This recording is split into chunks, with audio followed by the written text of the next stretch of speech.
वर्तमान समय पाणीपाग को नहीं आसुची किछि बड़ खबर। राज्य में वर्तमान बंगोपसागर में सृष्टि होता लघुचाप प्रभाव में विभिन्न स्थान में लगातार वर्षा जारी रही तुहा को तुहा वर्षा वर्तमान होउछि।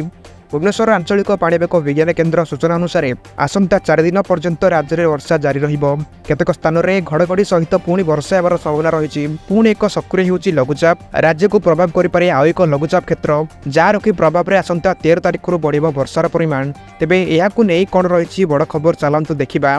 किंतु ता आगुरु आपण माने वीडियो को लाइक करनियंतु, ता सहित चैनल को सब्सक्राइब करी आपण मानकर केउं जिला कमेंट करि जणांतु। बंगोपसागर रे आउ एक घूर्णिबलय सृष्टि होछि। वर्तमान मियांमार पाखापाखि अंचल में यह घूर्णिबलय सक्रिय थिबा बेले आसंता 48 घंटा मध्य पश्चिम उत्तर पश्चिम दिग दे गति करी उपकूलवर्ती बांग्लादेश बा उत्तर पश्चिम बंगोपसागर को आसिबार संभावना रही।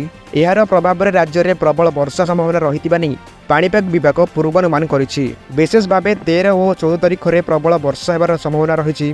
गोटी दुईटी स्थान में अति प्रबल वर्षा होइपारे बोली भुवनेश्वर आंचलिक पाणीपाग केन्द्रर मनोरमा महांती कहिसंती। आगामी 2 दिन पर राज्य में किछि स्थान में बिजुली घड़घड़ी सहित हालुकर मध्यम धरणर वर्षा होबार संभावना रही।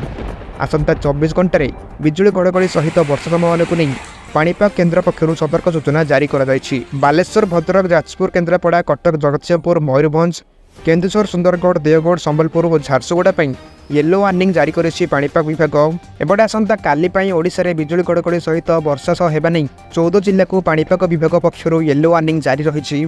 13 रु बढ़िबो वर्षार परिमाण। विशेषकर मयूरभंज और केन्दुझर को येलो वार्निंग जारी करिछि पाणीपाग विभाग।